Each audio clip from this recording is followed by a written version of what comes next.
Hello friends, I am Sachin Sharma. Welcome to our tutor room. आज हम लोग science start करेंगे 10वीं क्लास का 10th स्टैंडर्ड का साइंस पार्ट 1। ठीक है, पार्ट 1 में हमारे 10 चैप्टर हैं टोटल। तो उसमें से हम लोग सेकंड चैप्टर स्टार्ट करने जा रहे हैं, तत्वों का आवर्ती वर्गीकरण, that is periodic classification of elements. तो इस चैप्टर में क्या क्या रहेगा वो सब हम लोग अभी देखेंगे। तो इस चैप्टर स्टार्ट करने से पहले वो देख लेते हैं। चैप्टर नाम है आपका पीरियोडिक क्लासिफिकेशन ऑफ एलिमेंट। तो हमको समझना है पहले एलिमेंट्स क्या होते हैं, फिर उनका क्लासिफिकेशन क्या होता है। क्लासिफिकेशन सबको पता है, क्या डिवीजन कैसे करते हैं, कैसे अलग अलग करते हैं। तो एलिमेंट का अलग अलग कैसे करेंगे वो हम लोग को इस चैप्टर में पढ़ना है।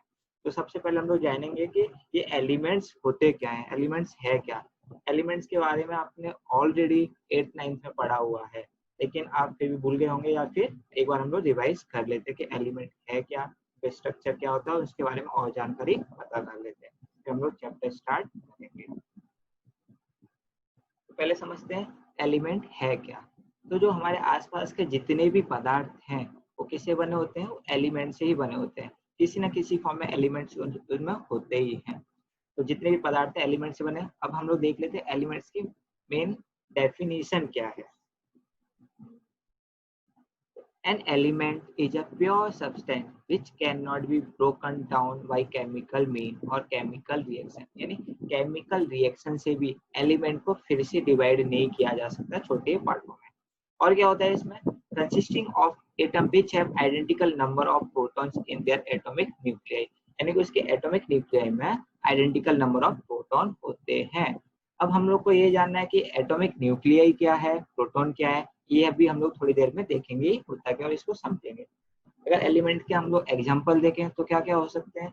हाइड्रोजन आपका एक एलिमेंट है, कार्बन भी आपका एक एलिमेंट है, ऑक्सीजन ये भी आपका एलिमेंट है। ये ऐसे नाम है जो आपने सुने हुए होंगे, तो हम लोग ने एग्जाम्पल में डाले हैं। और भी बहुत सारे एलिमेंट्स हैं जिनके बारे में हम लोग इस चैप्टर में पढ़ेंगे। हिंदी में भी एक बार देख लेते हैं कि इसकी डेफिनेशन क्या है, क्या होता है तत्व, तत्व है क्या। तत्व ऐसे उन शुद्ध पदार्थों को कहते हैं जो केवल एक ही तरह के परमाणुओं से बने होते हैं, या जो ऐसे परमाणुओं से बने होते हैं जिनके नाभिक में समान संख्या में प्रोटॉन होते हैं। यानी कि सभी रासायनिक पदार्थ किससे बने होते हैं, तत्वों से मिलकर ही बने होते हैं। जैसे स्टार्टिंग में हम लोग ने देखा था, जो भी पदार्थ है वो किससे बना है, तत्वों से बना है। उदाहरण सेम है, हाइड्रोजन, कार्बन और ऑक्सीजन, ये भी एलिमेंट्स हैं। अभी इनके बारे में और जानते हैं, तत्व के बारे में और जानने की कोशिश करते हैं हम लोग। तो मेन समझते हैं मैटर। यानी मैटर जो पदार्थ है, पदार्थ को केमिकल कंपोजिशन के हिसाब से 3 टाइप्स में डिवाइड किया गया है, दैट इज एलिमेंट, कंपाउंड और मिक्सचर। तो इस चैप्टर में मोस्टली हम लोग को जो पढ़ना है, इस चैप्टर में मेजरली जो हम लोग को पढ़ना है वो किसके बारे में पढ़ना है, एलिमेंट्स के बारे में इस चैप्टर में पूरा पढ़ना है। कंपाउंड और मिक्सचर के बारे में थोड़ा सा बेसिक ही जानेंगे और डिटेल में इस चैप्टर में है नहीं। तो अभी एलिमेंट्स के डेफिनेशन अभी देखिए। अभी हम लोग समझते हैं स्टेट ऑफ मैटर, यानी तत्व की अवस्थाएं कौन कौन सी हो सकती हैं। तो जो एलिमेंट्स है हम लोग को 3 स्टेट में पाया जाता है, यानी कि सॉलिड स्टेट में हो सकता है, लिक्विड स्टेट में हो सकता है और गैसीय स्टेट में हो सकता है। यानी ठोस, तरल और गैस, यानी तरल को हम द्रव अवस्था भी बोलते हैं। एग्जाम्पल के तौर पर कार्बन ठोस अवस्था में पाया जाता है, वो ठोस होता है। और जो ब्रोमीन होता है वो आपकी तरल अवस्था में यानी लिक्विड स्टेट में पाया जाता है। हाइड्रोजन का तो सबको पता ही है, वो गैसीय अवस्था में पाया जाता है। ये तत्व है। अभी हम लोग देखें तो जो एलिमेंट है ना, टोटल 118 तत्वों की अब तक खोज हो चुकी है। और उसमें से 92 एलिमेंट्स जो हैं वो कैसे हैं, अकर नेचुरली ऑन अर्थ, यानी वो नेचुरली आए हुए हैं। और जो 26 है वो कैसे मैन मेड है, यानी इंसानों ने उनको बनाया है। हो सकता है फ्यूचर में आप देखोगे तो इससे भी ज्यादा और एलिमेंट हो जाए, क्योंकि साइंटिस्ट लोग अभी भी इस पर रिसर्च कर रहे हैं और इसके बारे में और जानकारी गैदर कर रहे हैं। अभी हम लोग जानेंगे तत्व के बारे में, जान लिया, थोड़ा सा यौगिक और मिश्रण को भी जान लेते हैं, होता क्या है एक्चुअली। जो ये यौगिक है, ये यौगिक ना तत्व से ही बना होता है। कैसे बनता है, 2 या 2 से अधिक तत्वों को निश्चित अनुपात में मिलाने पर कंपाउंड यानी यौगिक बनता है। यानी 2 या 2 से एलिमेंट्स को फिक्स रेशियो में हम लोग मिक्स करें तो हमारा क्या बनेगा, कंपाउंड बनेगा। फॉर एग्जांपल के तौर पे हम लोग देख सकते हैं पानी, वाटर का मॉलिक्यूलर फॉर्मूला क्या है, H2O। H2O का मतलब क्या होता है, इसमें हाइड्रोजन 2 है एंड ऑक्सीजन कितना है, 1 है। यानी यहाँ पर रेशियो फिक्स है 2:1, यानी हाइड्रोजन 2 रहेगा और ऑक्सीजन 1 रहेगा तब भी पानी बनेगा। अगर मैंने हाइड्रोजन को 3 कर दिया, ऑक्सीजन को 4 कर दिया तो ये पानी नहीं बनेगा, कुछ और फॉर्म हो जाएगा। तो कंपाउंड में क्या रहता है, रेशियो फिक्स रहता है, जो भी एलिमेंट्स रहते हैं उनका रेशियो क्या रहता है, फिक्स रहता है।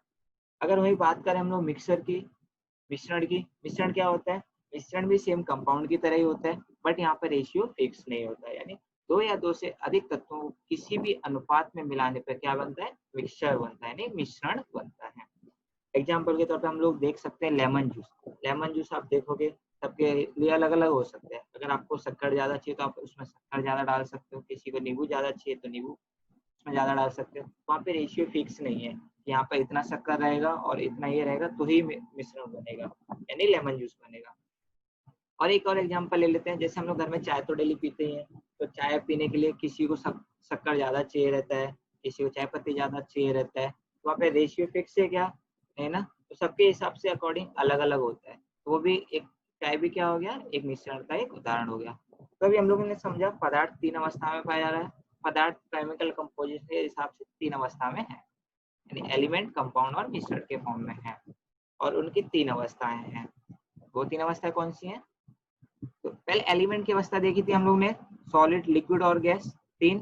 अभी कंपाउंड का देखते हैं। कंपाउंड किससे बना होता है, एलिमेंट से, एलिमेंट से बना है, एलिमेंट की 3 है, तो कंपाउंड की भी कितनी अवस्थाएं होंगी, सेम 3, सॉलिड, लिक्विड और गैस, सेम। सेम अगर हम लोग मिक्सर का देखेंगे तो मिक्सर किससे बना हुआ है, सेम एलिमेंट से बना हुआ है, एलिमेंट की 3 अवस्थाएं, और मिक्सर की भी कितनी होंगी, 3 होंगी। कौन कौन सी, सॉरी, कौन कौन सी होंगी, सॉलिड, लिक्विड और गैस, यानी एलिमेंट, कंपाउंड और मिक्सर तीनों की जो स्टेट ऑफ एलिमेंट्स अवस्थाएं कौन कौन सी हो सकती हैं, ठोस हो सकती हैं, लिक्विड हो सकती है और गैस हो सकती है। उसी प्रकार से पदार्थ की भी कितनी अवस्थाएं हो सकती हैं, 3, दैट इज सॉलिड, लिक्विड और गैस, यानी स्टेट ऑफ मैटर्स कितने हो सकते हैं, 3, दैट इज सॉलिड, लिक्विड और gas. Hope you understand well. चलो आगे बढ़ते हैं। अभी समझेंगे atomic structure of element. Atomic structure of element यानी तत्वों के परमाणु की संरचना। नहीं, कोई भी जो एलिमेंट होता है ना, उसका जो सबसे छोटा पार्ट होता है उसको हम लोग परमाणु कहते हैं, यानी कि उसको हम लोग क्या बोलते हैं, atom. The smallest part of the element is called as atom. अभी ये दिखता कैसे, इसकी संरचना कैसे होती है वो भी देख लेते हैं। ये भी ऑलरेडी हम लोग पहले पढ़ चुके हैं, ये 8th और 9th में हम लोग ने ऑलरेडी पढ़ा है, बट फिर भी एक बार रिवाइज कर लेते हैं। पहले एक बार डायग्राम देख लेते हैं कैसा होता है, फिर आगे बढ़ते हैं। ये एग्जांपल लिया है मैंने। तो सबसे पहले एक न्यूक्लियस होता है। न्यूक्लियस यानी एक न्यूक्लियस को हम लोग क्या बोलते हैं, केंद्रक बोलते हैं। क्या बोल सकते हैं, केंद्रक। तो न्यूक्लियस में कौन कौन रहता है, प्रोटॉन और न्यूट्रॉन, जो आपको रेड और पर्पल कलर में दिख रहा है, ठीक है। जो हमारा प्रोटॉन होता है उस पर कौन सा चार्ज रहता है, पॉजिटिव चार्ज। देखो यहाँ पे प्लस दिख रहा है, प्लस दिख रहा है, एक पॉजिटिव चार्ज है। और जो हमारा न्यूट्रॉन है उस पर कौन सा चार्ज है, कोई भी चार्ज नहीं है, तो इस पर कोई भी आवेश नहीं रहता है, यानी आवेश रहित रहता है। और प्रोटॉन पर धन आवेश होता है। वही बात हम इलेक्ट्रॉन की करें तो इलेक्ट्रॉन कहाँ पाए जाते हैं, सेल्स में चारों तरफ घूमते रहते हैं, भ्रमण करते रहते हैं। ये इलेक्ट्रॉन कक्षाओं में चारों तरफ घूमते रहते हैं, केंद्र के चारों ओर, ठीक है। और इलेक्ट्रॉन का सिंबल देखोगे तो नेगेटिव दिख रहा है, तो इलेक्ट्रॉन पे कौन सा आवेश होता है, ऋण आवेश होता है, यानी कि नेगेटिव चार्ज होता है। अब एटॉमिक स्ट्रक्चर के साथ में हम लोग को जो सीखना है 2 टर्म्स, वो कौन कौन से हैं, एटॉमिक नंबर और एटॉमिक मास, इनके बारे में और जानकारी पता करना है। तो आगे बढ़ते हैं। एटॉमिक नंबर, एटॉमिक नंबर को हम लोग क्या बोलते हैं हिंदी में, परमाणु क्रमांक। और दूसरा क्या होता है, एटॉमिक मास। एटॉमिक मास को हम लोग क्या बोलते हैं, परमाणु भार या परमाणु द्रव्यमान। एटॉमिक नंबर को हम लोग किससे डिनोट करते हैं, Z से डिनोट करते हैं। और एटॉमिक मास को हम लोग किससे डिनोट करते हैं, कैपिटल A से। ये इनका संकेत है जो हम लोग ऑलरेडी देख चुके हैं, यानी सिंबल है। अब ये होता क्या है, कैसे निकालते हैं, वो सीखते हैं। तो जो एटॉमिक नंबर को जानते हैं, पहले एटॉमिक नंबर क्या होता है। तो जो हम लोग नंबर ऑफ इलेक्ट्रॉन और नंबर ऑफ प्रोटॉन यहाँ देख रहे हैं ना, ये इनका नंबर हमेशा सेम रहता है, यानी जितने इलेक्ट्रॉन रहेंगे उतने ही प्रोटॉन रहेंगे न्यूक्लियस में। एटॉमिक नंबर अगर आपको फाइंड करना है तो आप नंबर ऑफ इलेक्ट्रॉन निकाल लो तो आपको एटॉमिक नंबर मिल जाएगा, या आप नंबर ऑफ प्रोटॉन निकाल लो तो भी आपको एटॉमिक नंबर मिल जाएगा। तो एटॉमिक नंबर समझा क्या होता है, नंबर ऑफ इलेक्ट्रॉन या तो नंबर ऑफ प्रोटॉन, यानी कि परमाणु क्रमांक होता क्या है वो समझते हैं, या तो इलेक्ट्रॉनों की संख्या या तो प्रोटॉनों की संख्या, कोई एक संख्या उठा लो आपको एटॉमिक नंबर मिल जाएगा। यहाँ पे एटॉमिक नंबर क्लियर हुआ।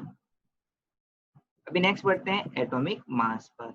एटॉमिक मास कैसे निकालते हैं, जो न्यूक्लियस में मिलता है ना नंबर ऑफ प्रोटॉन और नंबर ऑफ न्यूट्रॉन, उनको सम कर दो, उनको ऐड कर दो, तो जो नंबर मिलेगा वो क्या मिलेगा आपको, एटॉमिक मास। यानी एटॉमिक मास फाइंड करने के लिए आपको प्रोटॉनों की संख्या और न्यूट्रॉनों की संख्या को जोड़ देना, तो आपको क्या मिल जाएगा, परमाणु द्रव्यमान। अगर आप देखोगे ना एटॉमिक नंबर और एटॉमिक मास में, एटॉमिक मास हमेशा एटॉमिक नंबर से ग्रेटर होता है। और क्यों होता है, ऑब्वियस सा रीजन है, एटॉमिक नंबर में सिर्फ नंबर ऑफ इलेक्ट्रॉन और नंबर ऑफ प्रोटॉन को ले रहे थे, एटॉमिक मास में क्या करना है, दोनों को ऐड कर देते, number of proton plus number of neutron, तो ऑलरेडी ये बढ़ ही जाएगा। एग्जांपल देखें तो कार्बन का एटॉमिक नंबर कितना होता है, 6 होता है, लेकिन उसका एटॉमिक मास कितना होता है, 12 होता है। तो जो ये एटॉमिक मास होता है ना, एटॉमिक नंबर के हमेशा दोगुने के आसपास होता है, किसी का थोड़ा ज्यादा है, किसी का थोड़ा सा कम हो सकता है, लेकिन मोस्टली डबल के अराउंड रहता है।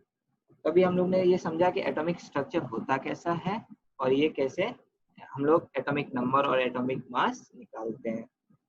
ठीक है, अभी आगे बढ़ते हैं। अभी हम लोग को ये सीखना है कि why classification of elements is required, कि हमको ये पढ़ना क्यों है, ये क्लासिफिकेशन हमको करना क्यों है। हाँ, तो हमको समझना है कि ये तत्वों का वर्गीकरण करना क्यों है, क्यों हम लोग को ये पढ़ना है कि ये वर्गीकरण चाहिए, यानी क्लासिफिकेशन करना क्यों। इसके लिए हम लोग कुछ एग्जांपल्स के थ्रू इसको समझने का कोशिश करेंगे। तो एक एग्जांपल हम लोग लेते हैं लाइब्रेरी का। आप अपने स्कूल में लाइब्रेरी में कभी गए होंगे, तो वहाँ अगर आप लाइब्रेरी में जाते हो, अगर मैं बोलता हूँ आपको आप साइंस 1 का टेक्स्ट बुक ला के मुझे दीजिए, तो क्या आप आधा एक घंटा वहाँ साइंस का टेक्स्ट बुक ढूंढते रहोगे, नहीं ना, ऐसा नहीं होता है। तो आप क्या करते हो, सीधा जाते हो साइंस के ड्रॉवर में जाते हो, वहाँ से बुक निकाल के दे देते हो। मतलब ऐसा क्यों हुआ, क्योंकि लाइब्रेरी वालों ने एक प्रॉपर पैटर्न में अरेंज करके रखा है बुकों को, कि यहाँ पे आपको मैथ्स की बुक मिलेंगी, या साइंस की बुक मिलेंगी, या हिंदी की बुक मिलेगी। अगर आपको साइंस की बुक चाहिए तो आप साइंस के सेक्शन में जाओगे, वहां से सीधा निकाल लोगे। और साइंस के सेक्शन में भी प्रॉपर डिवाइड किया रहता है कि ये 10th की है, ये 9th की है, ये 8th की है, कुछ मैसअप नहीं रहते। तो आप क्लियरली आराम से कोई भी बुक वहां से निकाल सकते हो। तो ये तो हुआ लाइब्रेरी का एक एग्जाम्पल। एक और एग्जाम्पल लेते हैं कि वो है हमारा मेडिकल स्टोर का। मेडिकल स्टोर पे आप कभी भी मेडिसिन लेने जाते हो, तो मेडिकल स्टोर वाला कभी 5 मिनट्स या 10 मिनट्स लगाता है कि मेडिसिन देने में, बहुत जल्दी दे देता है, 2 या 3 मिनट में आपको दवाई दे देता है। तो उनके यहाँ ऐसा क्या अरेंजमेंट होता है कि वो तुरंत जो आपने दवाई दी है, यानी जो मेडिसिन का नाम दिया है, वो तुरंत उस ड्रॉवर में जाता है और निकाल के दे देता है। उसको कैसे पता चलता है कि उसकी आपकी ये दवाई उसी ड्रॉवर में मिलेगी। तो 2 मिनट आप सोचिए, उसके बाद हम लोग वीडियो पॉज करना, फिर स्टार्ट करना, क्या रीजन है। हाँ, तो अब हम समझेंगे कि मेडिकल स्टोर वाले मेडिसिन को कैसे अरेंज करते हैं ताकि वो तुरंत से तुरंत मेडिसिन को दे पाए। तो लोग क्या करते हैं, जो भी ड्रॉवर रहता है ना, उन पे कुछ अल्फाबेट चिपका देते हैं, यानी ABCD का स्टिकर चिपका देते हैं। अगर आपकी दवाई का नाम A से स्टार्ट हो रहा है, तो वो क्या करेंगे, जिस जिस ड्रॉवर पे A लिखा रहेगा उस ड्रॉवर को ओपन करेंगे, वहां से आपकी दवाई का निकाल के दे देंगे। या आपकी दवाई का नाम किसी और लेटर से स्टार्ट होता है, तो उस लेटर वाले ड्रॉवर पे जाएंगे, वहां से निकाल के दे देंगे। अब ऐसा क्यों हुआ, क्योंकि उन्होंने इतना अच्छे से अरेंज करके रखा था, इसलिए उनको आराम से आसानी से वो दवाइयाँ मिल जाती हैं। अगर यही अरेंज नहीं किया रहता तो क्या होता, बहुत सारी प्रॉब्लम उनको होती है ढूंढने में दवाई, बहुत टाइम वेस्ट भी होता, आप भी इरिटेट हो जाते। इसलिए उन्होंने इतना अच्छे से अरेंज किया, आपको आसानी से मिल जाती है दवाई। उसी प्रकार एलिमेंट्स को भी हमको अरेंज इसीलिए करना है ताकि कोई भी एलिमेंट्स की कोई प्रॉपर्टी हमको जाननी है, तुरंत पता चल जाए। कोई भी एलिमेंट हमको चाहिए तो तुरंत पता चल जाएगा वो कहाँ मिलेगा, कहाँ कैसे पाया जाएगा, उसका कौन से फॉर्म में रहेगा, क्या है। इसीलिए हम लोग को क्या पढ़ना है, क्लासिफिकेशन ऑफ एलिमेंट्स पढ़ना है। स्टार्टिंग में यानी 18th सेंचुरी के आसपास एलिमेंट्स उतने नहीं थे, बहुत कम एलिमेंट थे। उस समय कुछ 30 ही एलिमेंट के अराउंड थे। उस समय एलिमेंट्स को कैसे डिवाइड किया गया था वो भी देखते हैं। तो उस समय एलिमेंट्स को ना सिर्फ 2 पार्ट में डिवाइड किया गया था, मेटल और नॉन मेटल, यानी कि जिसको हम लोग क्या बोलते हैं, धातु और अधातु में। यानी जो चमकते थे और जो ठोस थे उनको धातु में डाल दिया था, और जो चमकते नहीं थे यानी भंगुर थे और जो ठोस नहीं थे, जो सॉफ्ट थे, उनको अधातु में डाल दिया था। स्टार्टिंग में पहले उनको एलिमेंट्स को मेटल और नॉन मेटल में डिवाइड किया था। बट उसके कुछ समय बाद क्या हुआ, कुछ ऐसे एलिमेंट्स भी निकले जो मेटल और नॉन मेटल दोनों की प्रॉपर्टीज दिखाते हैं। अब उसको किस में रखें, मेटल में या नॉन मेटल में, बहुत कंफ्यूजन हो रहा था। तो उसके लिए कुछ समय बाद क्या किया, एक नया टाइप बना दिया, यानी ऐसे तत्व जो धातु और अधातु दोनों के गुणधर्म दिखाते हैं उनको एक अलग टाइप में डाला। इसका नाम क्या रखा उन्होंने, मेटालॉइड्स, यानी कि धातु सदृश। ये धातु सदृश क्या होते हैं, यानी मेटालॉइड्स क्या होते हैं, showing properties of metal and non metal both, यानी दोनों की प्रॉपर्टीज ये दिखाते हैं। अगर परिभाषा देखें तो ऐसे तत्व जो धातु और अधातु दोनों के गुणधर्म दिखाते हैं उन्हें हम लोग क्या बोलते हैं, धातु सदृश या मेटालॉइड्स कहते हैं। ये आगे बढ़ते हैं इनके। अभी इस चैप्टर में जो साइंटिस्ट है उन्होंने एलिमेंट्स के ऊपर अपनी अपनी खोज की है और अलग अलग लॉ बनाए हैं, वही हमको इस चैप्टर में पढ़ना है। तो टोटल यहाँ पर 4 साइंटिस्ट के बारे में है, वही हमको पढ़ना है, ठीक है। तो सबसे पहले जो थे वो थे डोवे राइनर। ये जर्मन वैज्ञानिक है, इन्होंने अपना रूल दिया, इन्होंने जो अपना रूल दिया उसका नाम क्या रखा है इन्होंने, डोवे राइनर्स ट्रेड, यानी डोवे राइनर्स का त्रिक नियम। त्रिक मतलब हमको समझ में आता है, त्रि मतलब 3 होता है, 3 से कुछ रिलेटिव इनका होगा जो नियम बनाया है इन्होंने। ट्राई से भी समझ में आया, TRI, ट्राई मतलब 3, यानी जो इनका नियम रहेगा कुछ 3 के आसपास रहेगा, रूल जो भी रहेगा, ठीक है। अभी नेक्स्ट आगे बढ़ते हैं। जो और इनके रूल्स में कुछ ना कुछ प्रॉब्लम रहा हुआ, इसीलिए दूसरे साइंटिस्ट आए। अगर इनका एकदम परफेक्ट होता दूसरे साइंटिस्ट इस पर आगे खोज ही नहीं करते, बट कुछ ना कुछ कमी या कुछ प्रॉब्लम रहा हुआ, इसके लिए नए साइंटिस्ट आए। जो कौन से थे आपके, न्यूलैंड, ये क्या है, इंग्लिश साइंटिस्ट है। और इन्होंने जो अपना नियम बनाया उसका नाम क्या रखा था, न्यूलैंड्स लॉ ऑफ ऑक्टेव, यानी जो साइंटिस्ट खोज करते थे रूल्स की, यानी जो लॉ बनाते थे अपने नाम के हिसाब से उसका लॉ का नाम रख देते थे, यानी पहले नाम लिया और फिर जो उनका कुछ कोड वर्ड रहेगा उसके हिसाब से, यानी Newlands law of Octave. Octave का मतलब होता है ऑक्ट-8, यानी इसका हिंदी में नाम देखेंगे तो क्या होता है, न्यूलैंड का अष्टक नियम।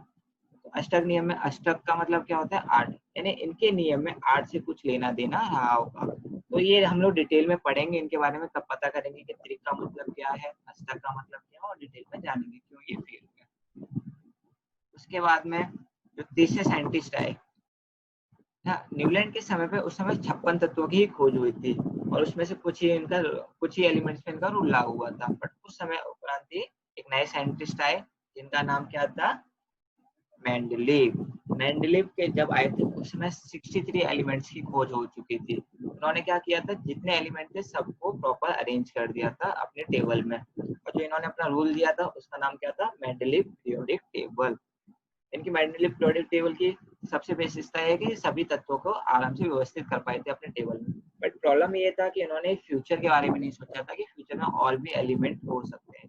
फ्यूचर की वजह से इनके जो टेबल है वो थोड़े प्रॉब्लम दे गई, इसीलिए उनके लास्ट में जो सबसे फाइनल साइंटिस्ट है उनका नाम क्या है, हेनरी मोसले। इनकी जो आवर्त सारणी है वो सबसे बेस्ट है और अभी वही चल रही है, सारे रूल्स उस पर लागू होते हैं। जो इन्होंने रूल बनाया उसका नाम क्या रखा उन्होंने, मॉडर्न पीरियोडिक लॉ, यानी आधुनिक आवर्त सारणी का नियम, इनका नियम। ये सब हम लोग अभी डिटेल में पढ़ेंगे इस चैप्टर में। अगर किसी के पास टेक्स्ट बुक नहीं है तो मैं डिस्क्रिप्शन में लिंक शेयर कर दूँ, वहां से आप डाउनलोड कर लेना, आप देख सकते हो। होप यू अंडरस्टैंड वेल, जितना अब तक देखा है आप सबको समझा रहेगा। और जो आपके ये लॉस है ये नेक्स्ट वीडियो में हम लोग कंटिन्यू करेंगे, यानी further part of this chapter will be continued next video. Till then study well and take care.